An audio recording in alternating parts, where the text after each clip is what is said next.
पढ़ा, समझ में आया नहीं आया?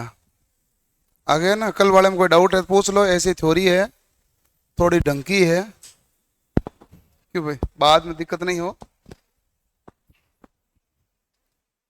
आ गया भाई? तू आया नहीं तो क्या करता तू?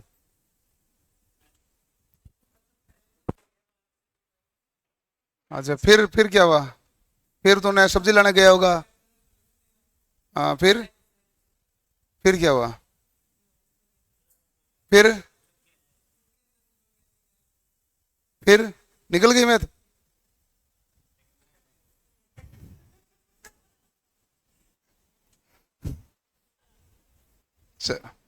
एक सवाल है, वीटी बराबर 20 sin, जो भी मान लो 100 π t प्लस π/2 IT बराबर 10 sin 100 π t माइनस π/4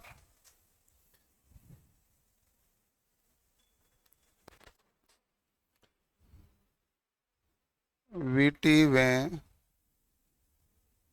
आईटी के बीच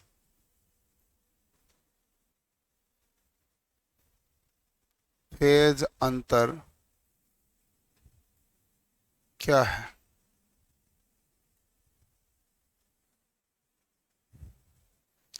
ए ऑप्शन है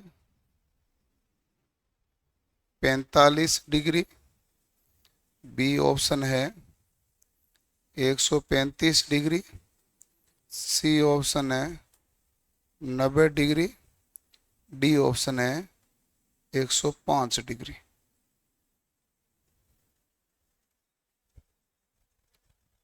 आसान सवाल है बस।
अभी तक नहीं हुआ? 135 है।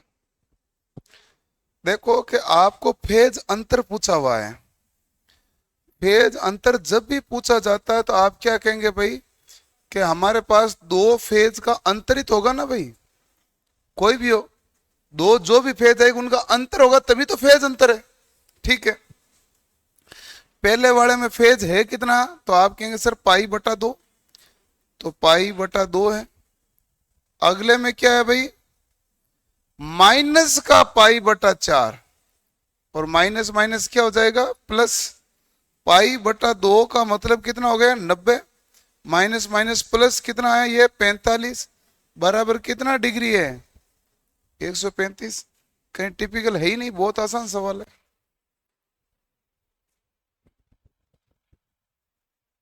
नहीं समझ में आया। इंस्टेंटेनियस कोई भी वेव होती है उसके इंस्टेंटेनियस वैल्यू का फॉर्मूला क्या था, आई टी बराबर I sine omega T plus phi. तो यही तो है फेज। और दूसरा फेज ये, इन दोनों के बीच का अंतर पूछा तो इन दोनों का अंतर आएगा कि नहीं आएगा, तू बता। प्लस का 2 और माइनस 2 का अंतर कितना होता है 4। बस वही लॉजिक लगाना है, अलग से कुछ नहीं है। पाई वाई भले घूमो, लॉजिक तो वही है कि नहीं है। चल तेरा नहीं, तेरा आया क्या ये बता, क्या तूने शुरू कहां से किया जो निकला नहीं। शुरू ही नहीं किया ना। फेज अंतर का मतलब, जब कभी भी अंतर पूछा दो चीजों अंतर करो। अंतर पूछने का मतलब भी अंतर ही करना है। ये सवाल टिपिकल नहीं होते हैं। ये सवाल मैंने आपको इसलिए बताया कि इसको ऐसे ही देखते ही नीचे कुछ भी लिखा हो, आधे से ज्यादा आईटी वाला आगे पढ़ते ही नहीं कि पता नहीं क्या, ये छोड़ो, ये इतना ही देखते हैं और इसको भी नहीं पढ़ते, शक्ल देखते हैं इसकी, ये ठीक नहीं है। मैं आपको रियल बता रहा हूं, ये रियल में देख के लगता है ये नहीं, ये ठीक है नहीं।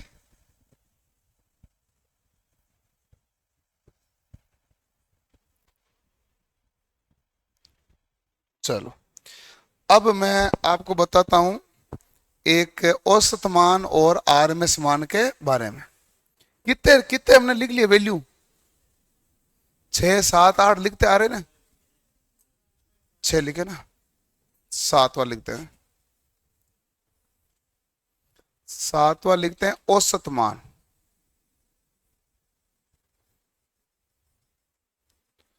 औसत मान यानी कि एवरेज वैल्यू किसे कहते हैं भाई, औसत मान किसे कहते हैं।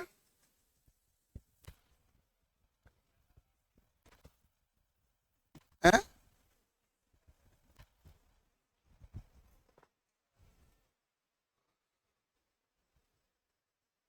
उष्मा का आवेश स्थानांतरण।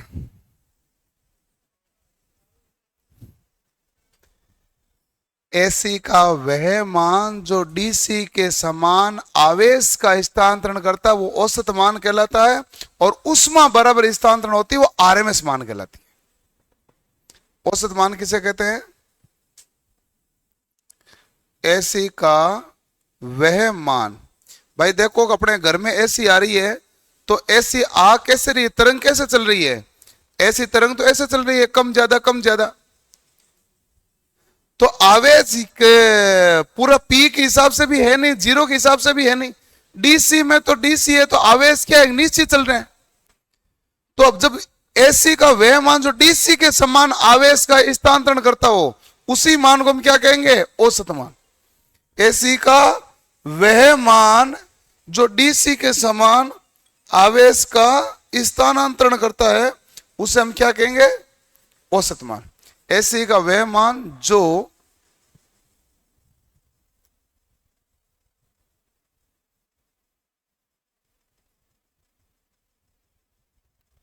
डीसी के समान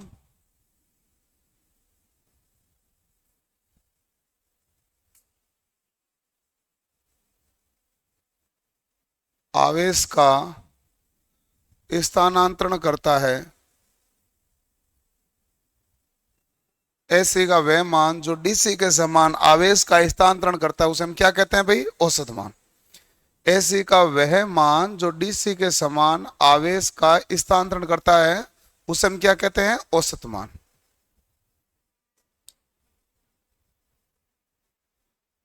ठीक है। एसी का वह मान जो डीसी के समान आवेश का क्या करता है, स्थानांतरण। उसे हम कौन सा मान कहते हैं, उसे हम कहते हैं औसत मान। ठीक है, अब एक्चुअल में औसत मान होता क्या, आप मुझे बताओ। राशियों का योग बटा राशियों की, यही होता है।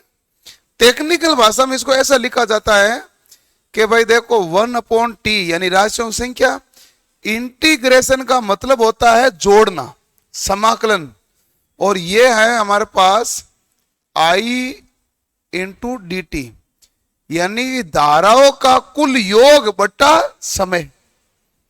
तो राशियों का योग बटा राशियों का संख्या आई कि नहीं आई, वैसा है।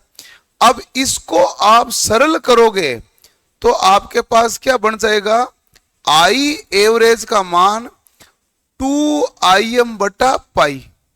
कितना मान आएगा, 2Im बटा पाई। अब 2 में पाई का भाग दोगे तो आपके पास मान क्या जाएगा, 2 में पाई का भाग दोगे तो कितना आएगा, 0.637 गुणा Im। और आपने किताब में ज्यादातर पढ़ा है ये, लेकिन परीक्षा में ऑप्शन देता है पहले ये आजकल, क्योंकि ओरिजिनल तो यही वैल्यू है। 2 में पाई का भाग दिया तब आया ये तो, और ये भी कहां से आया, इस आई की जगह वैल्यू रखी Im sin ओमेगा टी, उससे कैलकुलेशन करने पर ही आया है।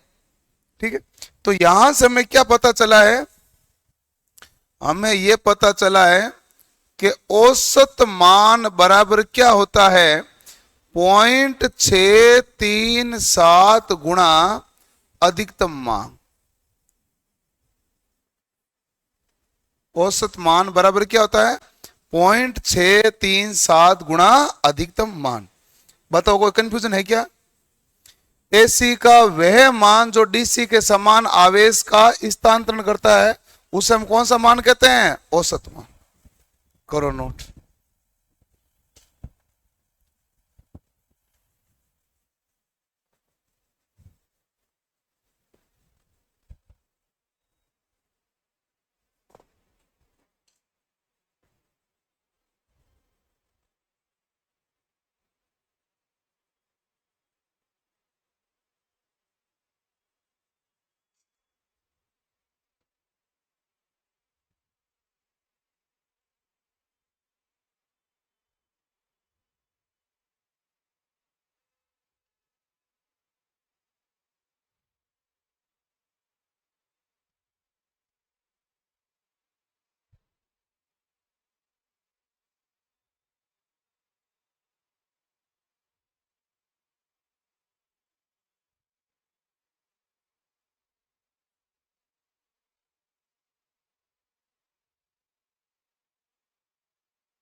हो गया, ठीक है।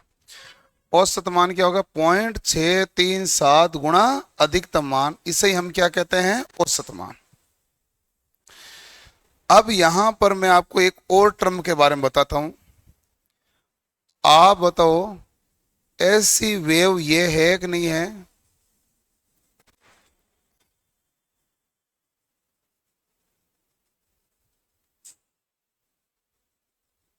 यही है। तो मुझे तो यह लगता है इसका औसत तो 0 होना चाहिए। तुझे क्या लगता है।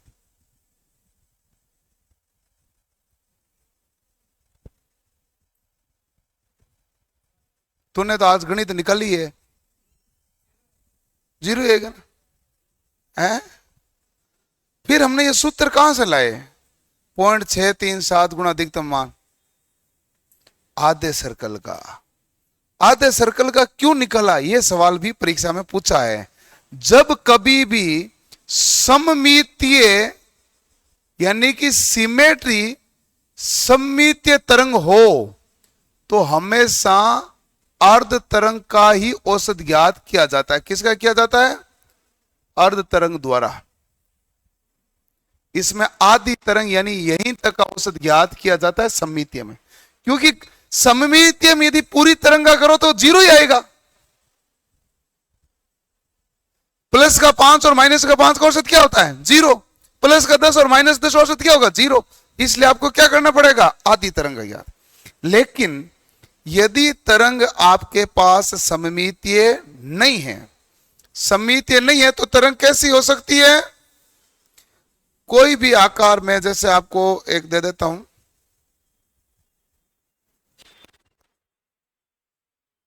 ये प्लस ये। अब ये सममितीय है क्या? नहीं।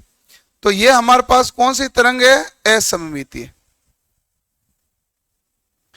और असममितीय तरंग है, इसका औसत ज्ञात करना तो आधी तरंग ऊपर वाली का करोगे नीचे वाली करोगे? गलत, पूरी तरंग ही करो, क्योंकि ये तरंग सममितीय नहीं है। तो असममितीय में हमेशा किसके द्वारा ज्ञात किया जाएगा?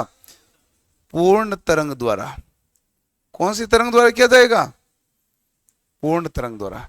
जबकि सममितीय में क्या होता है? अर्ध तरंग द्वारा। अब मान लो मेरे पास 3-4 प्रकार की अलग अलग धारा है।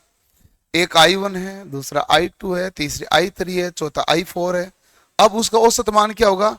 यदि ऐसा कंडीशन आए तो आई एवरेज का मान हमारे पास क्या होगा? जितनी भी धारा है उन सभी धाराओं का योग बटा जितने प्रकार की है उसका क्या दे देंगे? भाग। क्योंकि औसत तो यही कहता, राशियों का योग बटा राशियों की, मैंने योग बटा संख्या कर दी। 1 2 3 4 5, मान लो I5 तक होता तो भाग किसका देता? 5 का ना। तो ये हमारे पास होता औसत। जैसे हमने ये किया है धारा के साथ, आप चाहें तो ये भी लिख सकते हैं ना भाई, वोल्टेज के साथ भी। V एवरेज बराबर भी क्या आएगा? 0.637 गुणा VM। बात तो सेम ही है, चाहे धारा का कहो चाहे वोल्टेज को, क्योंकि ऐसी तरंग तो धारा और वोल्टेज दोनों की है। इसलिए करो इसको नोट। समझ में आ रहा है कि नहीं आ रहा है? नहीं आ रहा तो कह देना, क्योंकि ऐसे मुझे वैसे तो पता है समझना कोई आसान काम तो है नहीं है।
हो गया, कोई दिक्कत नहीं।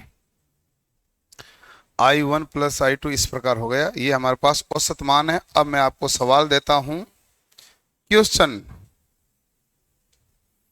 यदि हमारे पास अधिकतम मान का है 40 एम्पियर, तो बताइए औसत मान क्या है। दूसरा क्वेश्चन,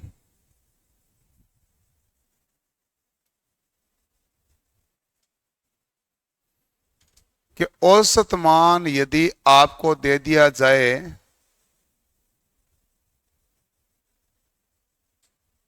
20 एम्पियर, तो बताइए अधिकतम मान क्या है। दो सवाल मैंने आपको दिए हैं।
हो गया। अरे इतना खतरनाक सूत्र ही नहीं है, तुम क्या देख रहे हो। देखो, आई एवरेज है, आई एवरेज यहां तो लिखो 2Im बटा पाई, यहां आप क्या लिख दो सीधा, मेरे हिसाब से इसमें तो सीधा ही लिख दो 0.637 गुणा Im। आप तो 0.637 तो सीधा सीधा लिख दिया। Im का मान कितना है 40, तो बताओ करो गुणा इसका, तो 7 चौक 28, 8 4 ते 12 और 2 14, अस्सी लगी 1, 6 चौक 24 और 1 25, 25.48, ये है क्या। तो एक तो मान हो गया ये। दूसरा हमारे पास इसमें पूछा है कि आई एवरेज दिया हुआ है और आई एम का मान पूछा है, तो 2Im बटा पाई होता है ना भाई। अब 0.637 को इस केस में ले लिया तो भारी पड़ जाएगा, 0.637 का भाग नहीं दिया जा रहा। अब आप क्या करेंगे, आई एम बराबर पाई ऊपर चला गया, दो कहां आ गया नीचे, इनटू हमारे पास क्या बन गया आई एवरेज। हो गया कि गलत है कि सही है। अरे पाई ऊपर गया, दो नीचे आया, गणित है सिंपल। पाई बटा दो कितना होता है, पाई का मान 3.14, 3.14 में दो का भाग दिया तो 1.57। चलो आपको नहीं पता चले तो मैं लिख देता हूं, आराम से ही है। देखो पाई का मान है 3.14 बटा है 2, आई एवरेज का मान है 20, 2 से काटा तो आया 10 और गुणा किया तो 41.4, सॉरी 31.4 हो गया सही। क्यों नहीं आ रहा फिर,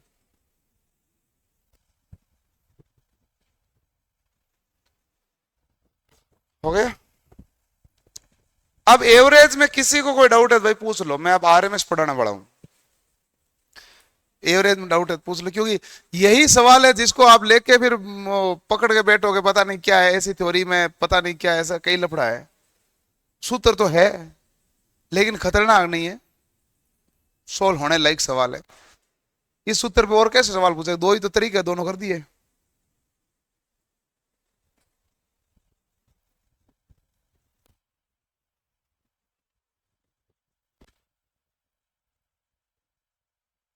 हो गया, लिख लो लिख लो, अभी तो लिखते हैं बड़े धीरे धीरे। कैसी है तबीयत तुम्हारी? पूरी रात बुखार रही? टेबलेट वगैरह ली? टेबलेट से बुखार उतरी नहीं? अब है?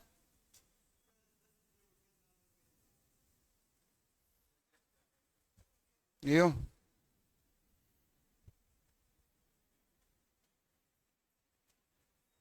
तो रूम में कितने जन रहते हो? 3 जने? नहीं, जब भी बीमार हो तो साथ में कोई होना जरूरी है।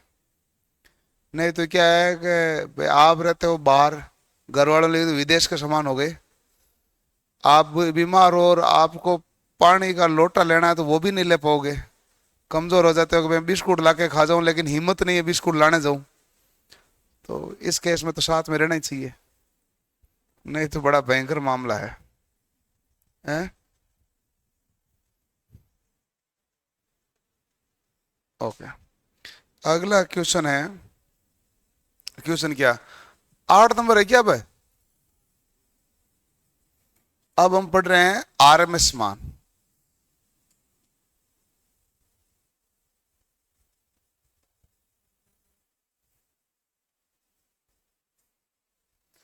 आरएमएस वैल्यू को हम कहते हैं रूट मीन स्क्वायर।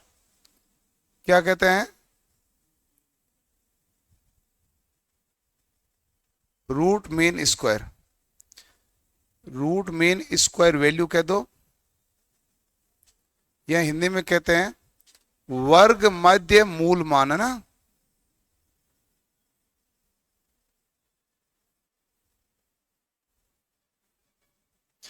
किसे कहते हैं भाई बताइए, आरएमएस मान किसे कहते हैं? एसी का वह मान जो डीसी के समान उष्मा का स्थानांतरण करते हैं। भाई एसी आप चालू करोगे तो उष्मा स्थानांतरण करेगी कि नहीं करेगी? करेगी। और डीसी के द्वारा भी क्या होगा? उष्मा का स्थानांतरण। तो एसी में तो कई बार तो तरंग ज्यादा जाती है, कई बार जीरो, कई बार माइनस, कई बार प्लस, ऐसा चलती है कि नहीं चलती है? डीसी में तो एक नियत चल रही है। तो एसी का ऐसा कौन सा मान है जिस पर डीसी के बराबर उष्मा उत्पन्न हो जाए? उसी मान को क्या कहते हैं? आरएमएस मान। अपने घर में जो सप्लाई आती है 230 वोल्ट, ये कौन सा मान है? आरएमएस। क्योंकि वोल्ट मीटर और अमीटर द्वारा कौन सा मान मापा जाता है? आरएमएस। ये सदैव कौन सा मान मापता है? आरएमएस। तो आरएमएस वैल्यू क्या हो गई भाई?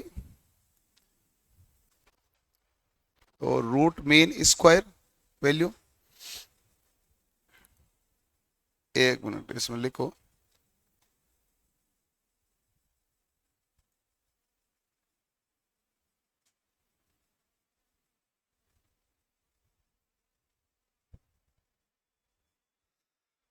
एसी का वह मान जो डीसी के समान उष्मा का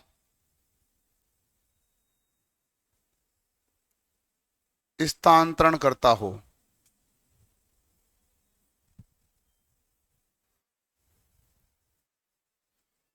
वोल्ट मीटर अमीटर अपने घर पे 230 वोल्ट है, कौन सी? एसी एक डीसी है? एसी है। और आरएमएस एक औसत है? आरएमएस। तो वोल्ट मीटर के द्वारा कौन सा मान मापा जाता है? आरएमएस। अमीटर के द्वारा कौन सा मान मापा जाता है? आरएमएस।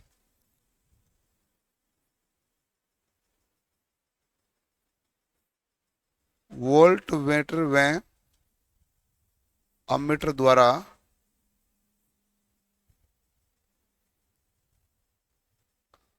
आरएमएस में मापन होता है। मापन किस में होता है भाई? आरएमएस। ठीक है। एक्चुअल में आरएमएस मान का सूत्र क्या होता है? आरएमएस क्या कह रहा है? रूट, ये लो रूट, मीन मीन क्या होता है? औसत। मीन का मतलब क्या होता है? माध्य। माध्य मतलब औसत ही हुआ ना। 1/t 0 to t integration word आ गया। तो ये किसको बता दिया भाई? औसत को। रूट मीन स्क्वायर, स्क्वायर क्या हो जाएगा भाई?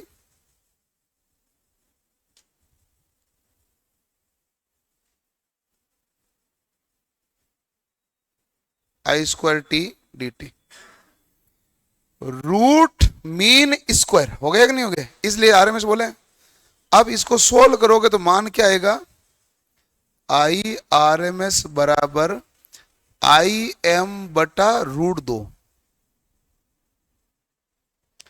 इसका मतलब ये हुआ IRMS बराबर 1/√2 का मतलब होता है 0.707 इंटू IM। यानी कि मैं ये लिखूंगा, आप भले नीचे लाइन लिख लेना, मैं साइड में लिख देता हूं। आरएमएस मान बराबर क्या होता है? 0.707 गुणा अधिकतम मान। ये हो गया कि नहीं हो गया? 0.707 गुणा अधिकतम मान। और हमारे पास अलग अलग धारा है तो इसका मामला क्या आएगा? रूट मीन यानी root mean square I1² plus I2 का स्क्वायर प्लस इसी प्रकार IN का स्क्वायर है बट्टा क्या हो गया भाई? n। ये हमारे पास अलग अलग धारा है तो आरएमएस ज्ञात करने का सूत्र। तो आरएमएस में कोई दिक्कत है क्या? आरएमएस मान किसे कहते हैं? एसी का वह मान जो डीसी के समान उष्मा का स्थानांतरण। घर पे जो वोल्टेज आता है कौन सा है? आरएमएस मान। 230 वोल्ट कौन सा है? आरएमएस मान। क्योंकि वोल्ट मीटर अमीटर द्वारा कौन सा मान मापा जाता है? आरएमएस मान। और आरएमएस मान जो है अधिकतम मान का कितने गुणा होता है? 0.707 को यह 1/√2 हो गया। IM/√2 है ना, तो 1/√2 हो गया। ये होता है आरएमएस मान। करो नोट।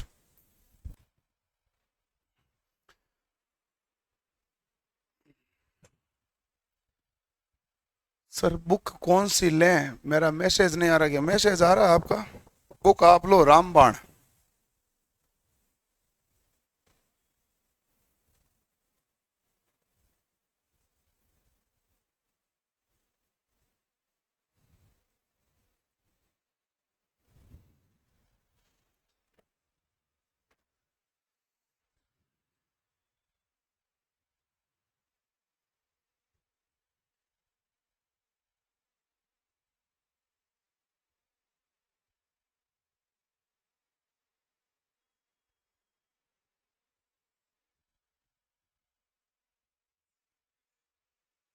CBT 2 के टेस्ट शुरू करेंगे। मैंने एक दिन बताया था, मैंने कहा हम जल्दी ही बेसिक साइंस एंड इंजीनियरिंग वाले भाग का, ट्रेड का तो नहीं करेंगे क्योंकि मेरिट में तो उसमें लाना नंबर, इसमें तो 35% लाना होता ना एलपी के लिए हिसाब से। तो उसका हम शुरू करने वाले हैं टेस्ट डेली।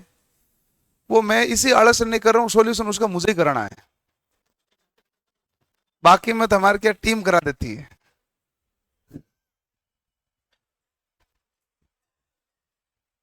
क्या लफड़ा है ना भाई? नहीं है। बाकी टेस्ट कराना शुरू कर देंगे। फिर उसमें क्या, पेपर बनाते समय शुरुआत में 5-10 पेपर तक तो मुझे देखना होता है। फिर जो पुरानी जितनी भी हमारी टीम, उनको पता चल जाता है पेपर कैसे बनाना है इसका। क्योंकि ये रेगुलर चलने वाली चीज नहीं है ना, ये तो केवल एलपी के अंदर चलने वाली वर्कशॉप, कैलकुलेशन वगैरह। तो 5-10 दिन वो देखते हैं पेपर, तब उनको पता चल जाता है पैटर्न ऐसा रखना है। बाकी तो रेगुलर चलने वाली चीज है। हो गया। और एक और बात, जैसे आज सुबह मैंने एएलपी का आए हुए सवाल करवा रहा था, आप भी एएलपी का आए हुए सवाल कर लेना। पिछली बार एएलपी टेक्नीशियन के साइंस का करा रहा था, तो आपको लगेगा साइंस बहुत आसान आई हुई है क्योंकि हमने बहुत अच्छे लेवल की पढ़ी है। उस साइंस का लेवल तो 2022 में ज्यादा बढ़ा था।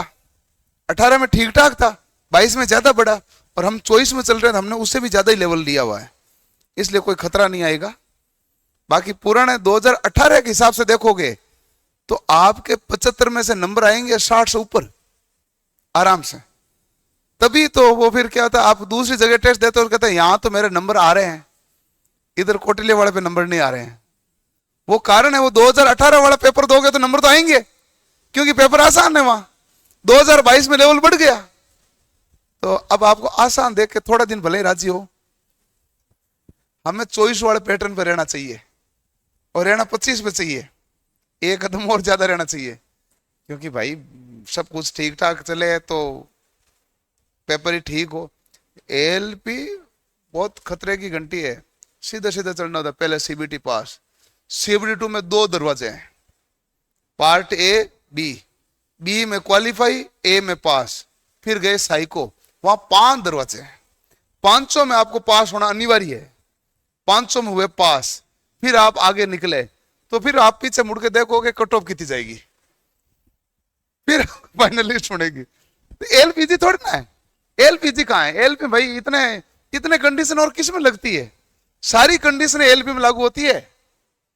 कहीं पर भी गड़बड़ हो गए तो बाहर, कहीं पर भी गड़बड़ हो गए तो बाहर है। क्या हुआ? एलपी में बहुत कंडीशन अलग होती है। अब मैं देता हूं सवाल।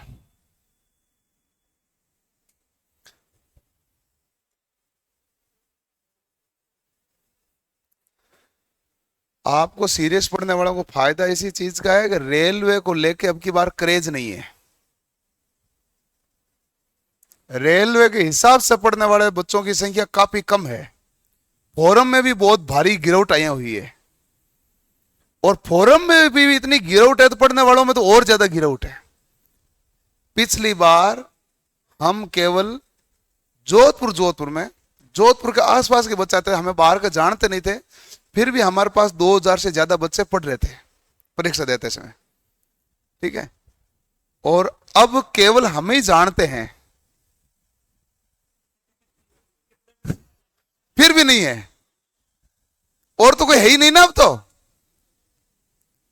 पिछली बार तो जैसे मान लो जोधपुर में 2-3 कोचिंग थी जिनके पास थे, यहां पर तो 4-5 कोचिंग थी जिनके पास 4-4 5-5 हजार बच्चे थे, 4-5 कोचिंग थी। मतलब मैं राजस्थान के बारे में बात करूं तो राजस्थान में कोचिंग में पढ़ने वाले बच्चों की संख्या थी 30-35 हजार के आसपास, अलग अलग जगह, चाहे कस्बों में पढ़ो। उस समय ऐसा है कि आपका छोटा जिला है तो भी रेलवे का बैच चल रहा था, ठीक है। अभी तो आप बड़े जिले में जाओगे तो भी रेलवे का बैच नहीं मिलेगा है। हाँ, अब कहीं नहीं मिलेगा। अब तो कहते हैं एसएससी वाले के साथ बैठ जाओ, जीडी में बैठ जाओ, सीईटी में बैठ जाओ, 4 सब्जेक्ट पहले करा देते हैं, सीईटी वाले बाद में करा देंगे सब्जेक्ट, ऐसा होता ना। ऐसा नहीं है। जैसे मान लो तहसील के अंदर कोई कोचिंग है तो वो क्या करते हैं, वो कहते हैं मैथ रीजनिंग जीके साइंस की क्लास लगा दो पहले, इसके बाद में क्लास लगा दो राजस्थान जीके की, हिंदी की, इंग्लिश की, तो सीईटी वाले रेलवे वाले साथ रह जाएंगे। ऐसे तो करना पड़ता है। और क्या करते हैं, बच्चे थोड़ी ना होते पूरे, बेच काम बनता है, बेच की बड़ी तकलीफ रहती है। तो फोरम में भी गिरावट है। अच्छा, ताज्जुब की बात है, राजस्थान में सीईटी की भर्ती है उसमें भी फोरम नहीं आ रहे हैं। उन्होंने ट्वीट करके कहा कि फोरम में बहुत गिरावट आई है, फॉर्म ही नहीं भर रहे, छोड़ो तुम। अभी राजस्थान में बच्चों को 2 ही चीज बढ़नी है, यदि किसी ने बीएड बीएसटी से कर रखी है तो मास्टर बनना है, नहीं कर रखी है उसने ऐसा कुछ तो उसको केवल आरएस बनना है। यदि किसी ने बीएसटी से और बीएड कर रखी तो उसको मास्टर बनना है, उसको आरएस नहीं बनना है। और जिसने ऐसा कुछ नहीं कर रखा है उसको सबको आरएस बनना है। घर वाले कहते हैं तो आरएस की तैयारी कर, कुछ ना कुछ तो बनेगा। और आरएस उनमें से किसी को नहीं बनना होता है, उनको कुछ ना कुछ बनना है कि नहीं। अब देखो, एक सवाल है, अधिकतम मान मैं मान लो देता हूं आपको 40 एम्पियर, तो आप बताइए आरएमएस मान क्या है। अगला सवाल दे देता हूं कि आरएमएस मान मैंने दे दिया आपको 20 एम्पियर, तो अधिकतम मान क्या है। 2 सवाल मैंने और दे दिया।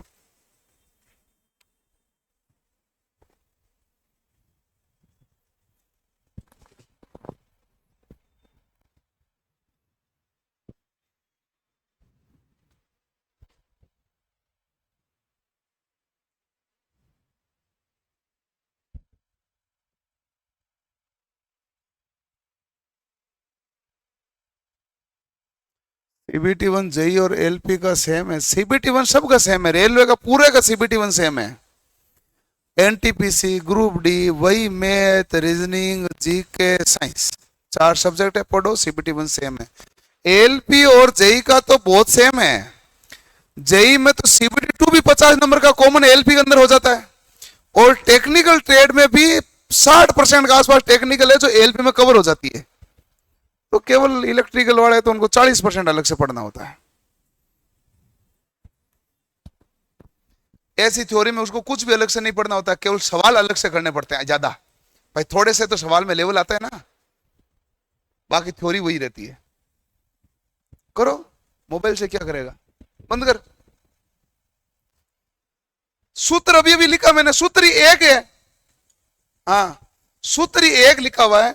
सूत्र एक क्या है? सूत्र तो यही है, आई आर एम बराबर आई एम बटा रूट 2, 1/√2 को तो 0.707 कहते हैं।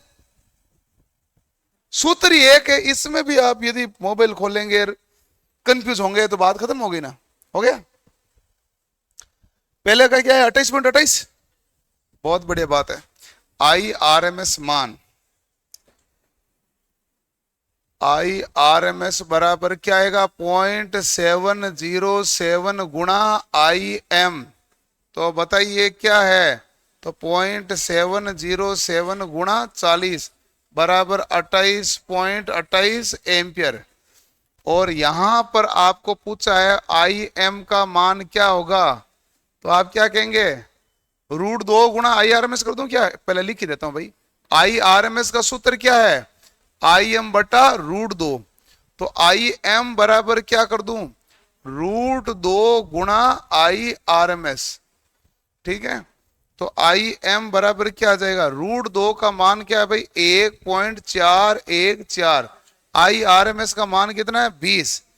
तो ये भी कितना आ गया? बिल्कुल सही बात है, 28.28।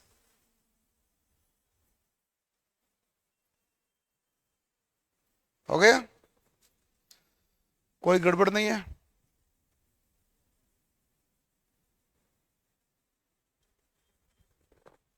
ओके,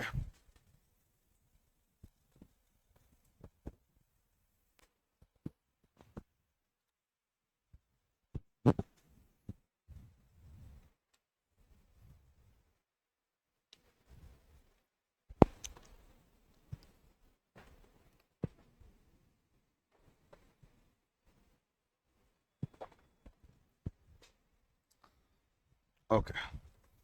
अब देखो हमारे पास नेक्स्ट,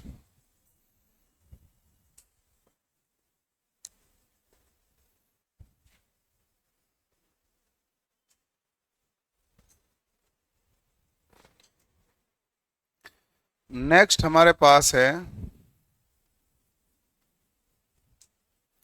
अपने घर पे जो आपके सप्लाई आ रही है, आरएमएस मान कितना है? 230 वोल्ट। तो सवाल आया है कि अधिकतम मान बताओ कितना होगा।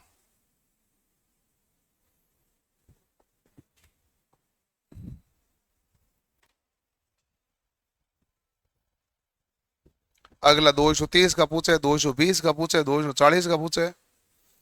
मैं आपको 230 का करा देता हूं, बाकी आपको पता चल गया।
एक मिनट भाई।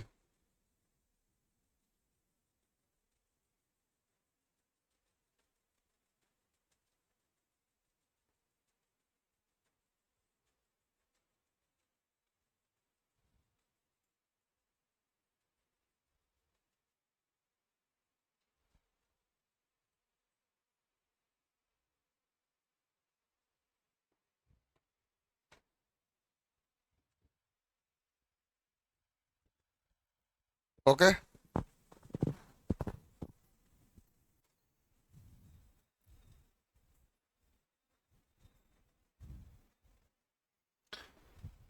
तो बताओ भाई, वी एम बराबर क्या लिखूं? √2 गुणा VRMS। √2 का मान कितना होता है?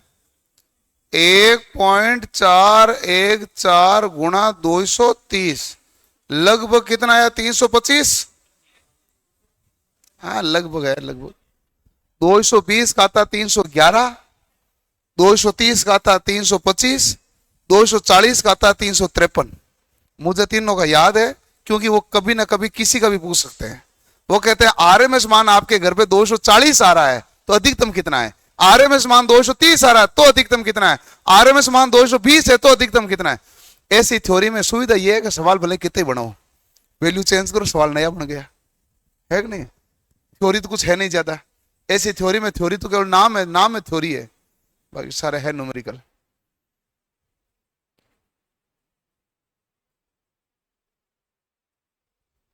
240 का 340 नहीं है, 353 के आसपास आएगा।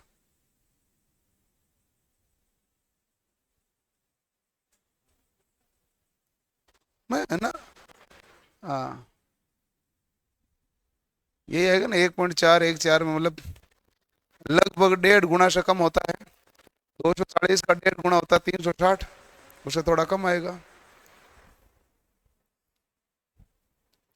हो गया भाई।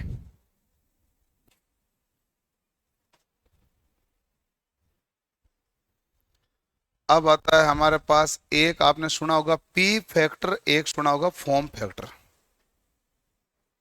कितने पॉइंट हो गए? 8 हुए क्या? 9 बार 10 के साथ खत्म करते हैं मामले को। एक है पीक फैक्टर। अब देखो, पीक फैक्टर को हम कहते हैं शिखर गुणांक। क्या कहते हैं? शिखर गुणांक। अब पीक को चरम भी कह सकते हैं ना, चरम मान, पीक वैल्यू, तो चरम गुणांक भी कह दो। इसका एक अन्य नाम होता है जो कहलाता है क्रस्ट फैक्टर।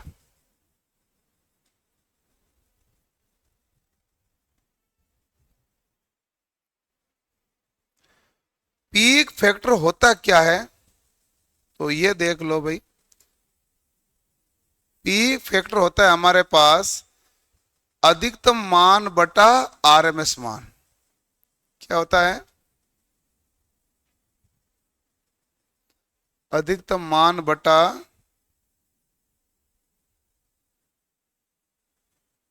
आरएमएस मान। ठीक है।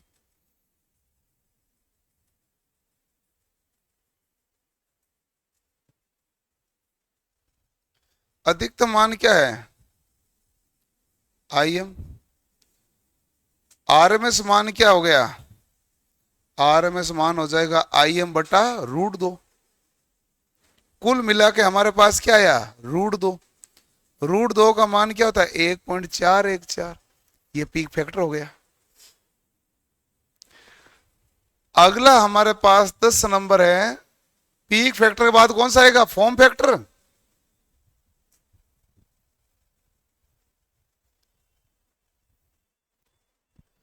फॉर्म को रूप गुणांक या आकृति गुणांक भी कहते हैं। क्या कहते हैं? रूप गुणांक या आकृति गुणांक। बताओ भाई, फॉर्म फैक्टर बराबर क्या होता है? सूत्र क्या होता है फॉर्म फैक्टर का? आरएमएस बटा औसत मान। तो आप कहेंगे आरएमएस मान बटा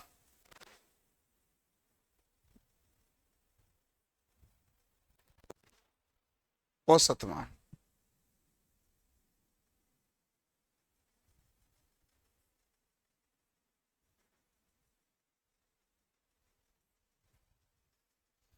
अब आरएमएस मान कितना है और औसत मान कितना है बताइए भाई।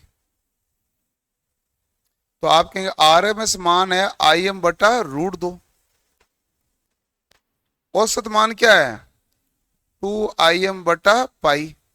Im से Im कट जाएगा, ऊपर जाएगा तो पाई बटा 2√2 बराबर होता है 1.11।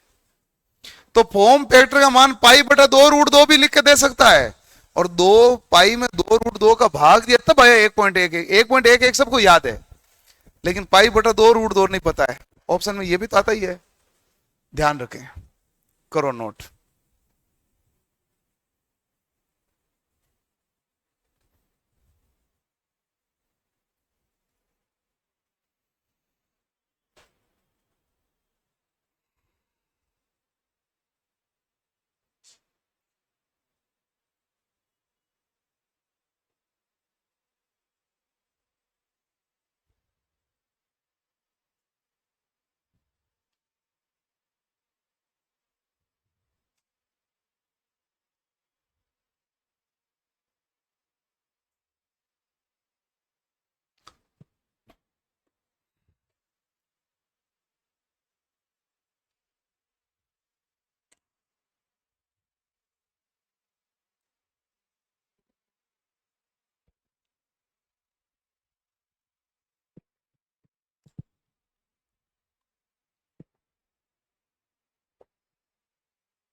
हो गया भाई, ठीक है। अब आते हैं नेक्स्ट। नेक्स्ट देखो ध्यान से।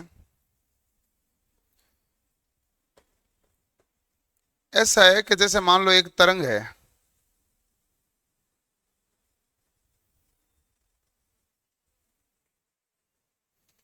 तरंग के अंदर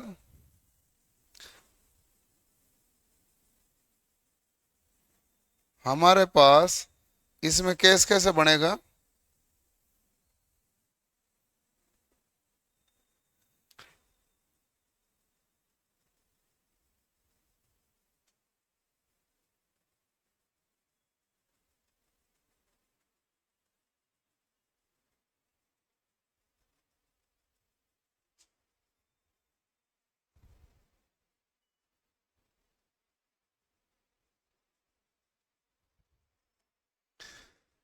ये हमारे पास Im है, ये क्या है भाई RMS है, ये क्या है एवरेज है। एवरेज मान छोटा है कि नहीं है, किससे है अधिकतम मान से। यदि अधिकतम मान हमारे पास है 1, तो RMS कितना है भाई 0.707, और एवरेज कितना है 0.637। ये सब कौन सी तरंग में, ज्यावक्रीय तरंग में। और तो ज्यावक्रीय तरंग के लिए हमारे पास सारी चीजें फिक्स हो गई है। Im का मान IRMS से बड़ा है, और IRMS का मान I एवरेज से बड़ा है। यदि Im का मान 100% है तो IRMS का मान है 70.7%, और ये कितना हो गया भाई 63.7%। कोई कंफ्यूजन है, लिख लो।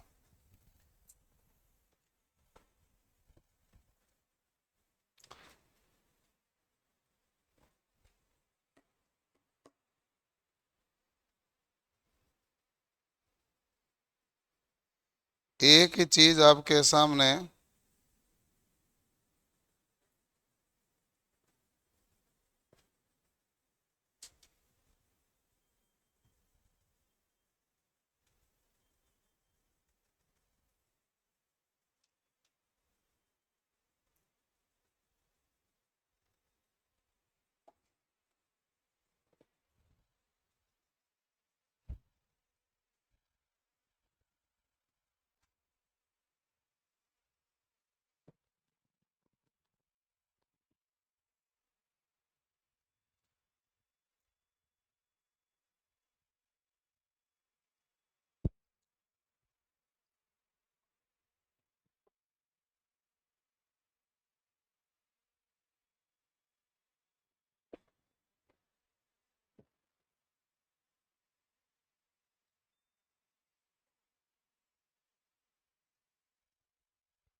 क्लियर? कोई दिक्कत नहीं। अब देखो अगला। चलो, हमारे पास IRMS, आई एवरेज, औसत मान वगैरह सब कुछ आया है। तो पहले मैं थोड़े से सवाल करा देता हूं। और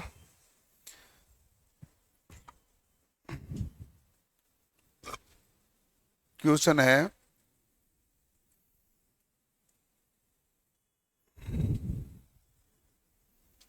यदि हमारे पास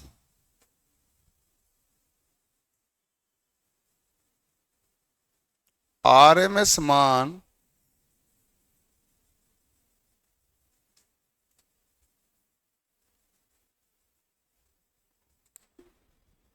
एक मिनट, π/4 है,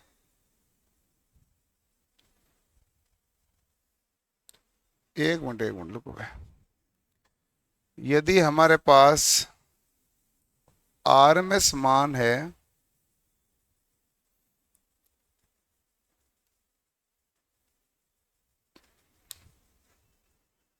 5π/√2 है, तो औसत मान बताओ। ये सवाल ठीक है।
है 5√2।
आ गया? क्या है? 10। देखो भाई, ऐसा है कि हमारे पास RMS मान जो है उसको पाई बटा 2√2 से गुणा करोगे तो कौन सा मान, मतलब औसत मान को इसे गुणा करोगे तो आरएमएस मान आ जाएगा। क्योंकि आरएमएस बटा औसत बराबर फॉर्म फैक्टर होता है कि नहीं होता है? फॉर्म फैक्टर सूत्र क्या है? आरएमएस बटा औसत। तो आरएमएस बटा औसत फॉर्म फैक्टर कितना है? पाई बटा 2√2, और इसी का मान है 1.11। आरएमएस मान की जगह मैं वैल्यू पुट कर दूं 5 पाई बटा √2 बराबर पाई बटा 2√2 गुणा कौन सा मान है भाई? औसत। यही मान है कि नहीं है? अब देख लो, पाई से पाई क्या हो गया? कैंसिल। √2 से √2 कैंसिल।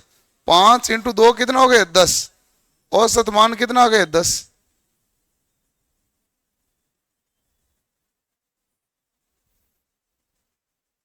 यदि मान लो एम्पियर में कर देता हूं तो ये भी क्या हो जाएगा? एम्पियर में, जिसमें भी है औसत मान है। आरएमएस और औसत के बीच संबंध दर्शाने का काम है फॉर्म फैक्टर का। किसका है? Form factor. यदि आप ऐसा नहीं करेंगे तो पहले आप अधिकतम मान पर जाएंगे, फिर अधिकतम मान से इधर वापस आएंगे। हाँ, वो ऐसा ही नहीं करें, इसीलिए मैंने कहा ना एक सवाल करवा देता हूं। मैंने ये क्यों पढ़ाया है ये बताऊं तो सही ना? कहां आता है? इधर आता है। और रही बात है कि मैंने सवाल में पाई का सवाल क्यों दिया है, ये जूनियर इंस्ट्रक्टर 2019 में इसी प्रकार का सवाल राजस्थान वाली परीक्षा में आया हुआ है। मैंने वैल्यू चेंज किए, उसमें 28 करके कुछ लिखा था, 28 पाई बटा √2, ऐसा ऐसा करके कुछ था मान। ठीक है, अब मैं एक बनाऊंगा टेबल, वो आज की क्लास की लास्ट होगी। टेबल बहुत इंपॉर्टेंट है। जो भी घुमा फिरा के टेढ़ा मेढ़ा सवाल उस टेबल के अंदर है सब कुछ, तो आपको टेबल ध्यान से देखनी है। क्लियर?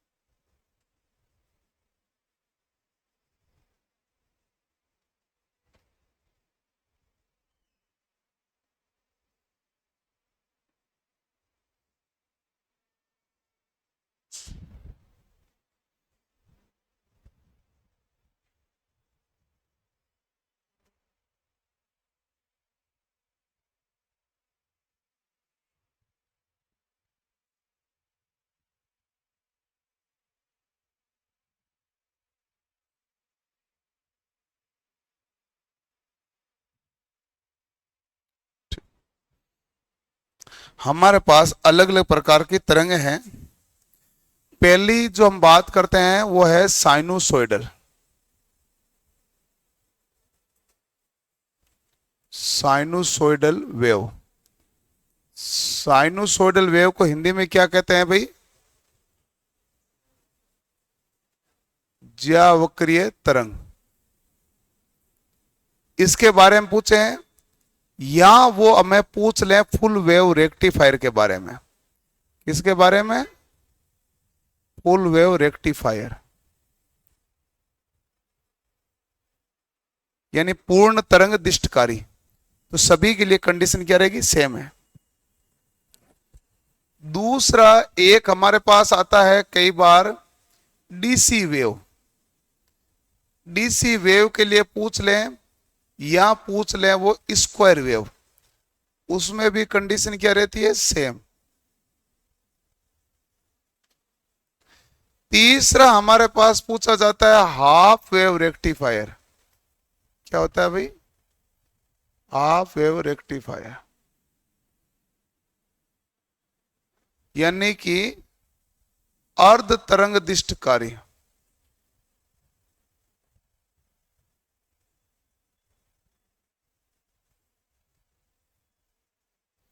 और चौथा जो हमारे पास है वो है ट्रायंगुलर वेव।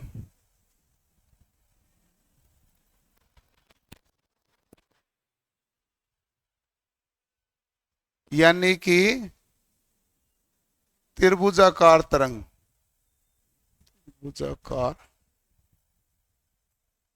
तरंग यह है। स्क्वायर वेव को आप ये भी कह सकते हैं वर्गाकार तरंग।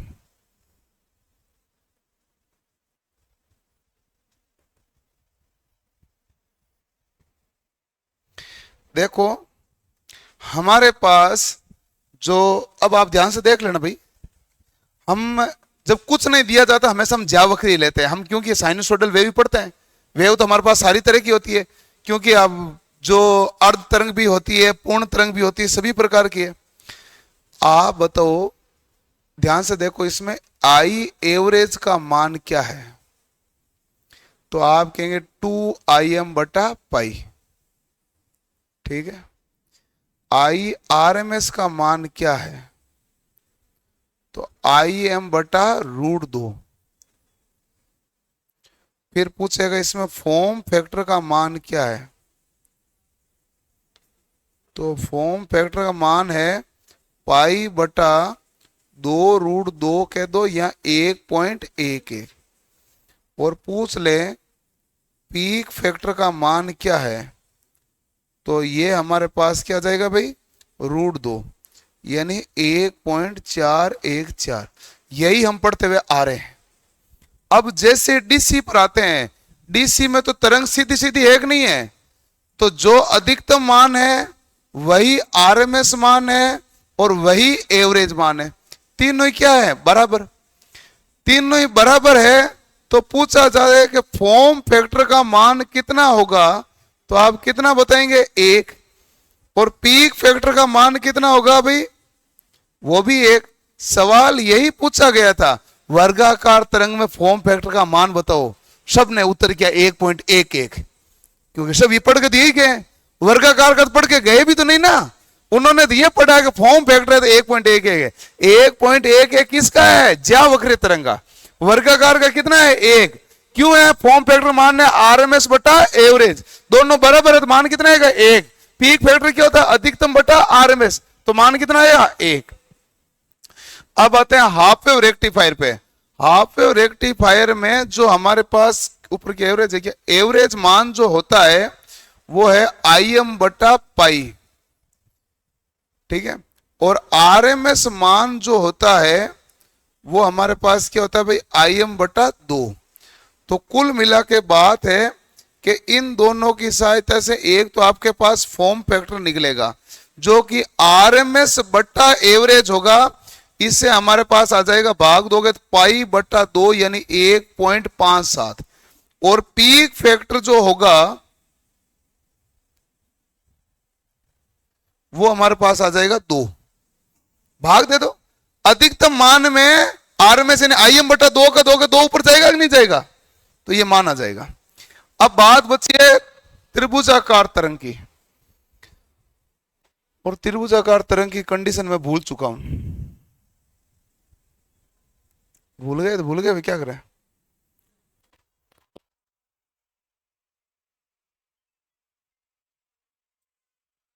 त्रिभुजाकार तरंग में एक आता है 0.5 और एक आता है 0.57। जो पॉइंट, अरे एक रुको रुको रुको, ऐसे मैं थोड़ी कोशिश करता हूँ याद करने की। एक मिनट। वो एक आता 0.5 और एक आता 0.57। 0.57 आएगा ना, वो तो आरएमएस मान होगा, है ना? आरएमएस मान होगा Im/√3।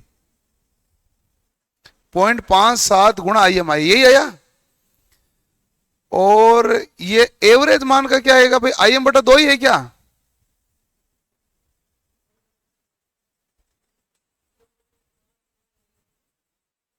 जीरो 0.5 गुणा IM है ना? हाँ तो सही, तो Im/2 ही हुआ। ये होगा 0.5 गुणा IM, ये हो गया 0.57 गुणा IM।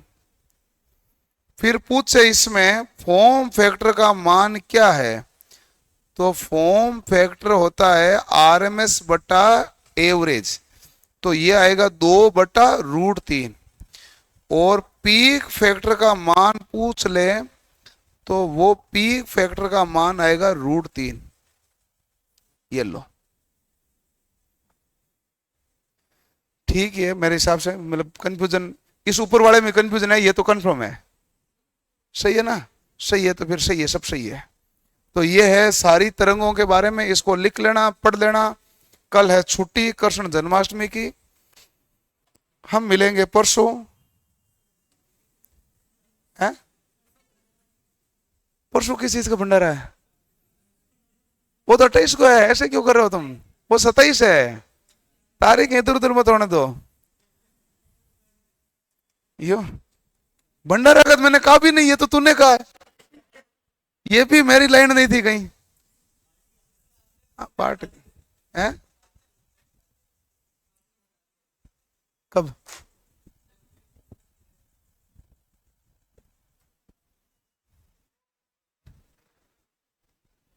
ओके ठीक है भाई, तो आप इसको पढ़ लेना, ध्यान से लिख लेना सारी, इसमें ना इसको टेबल को हल्के में मत लेना, ये टेबल है सबसे खतरनाक।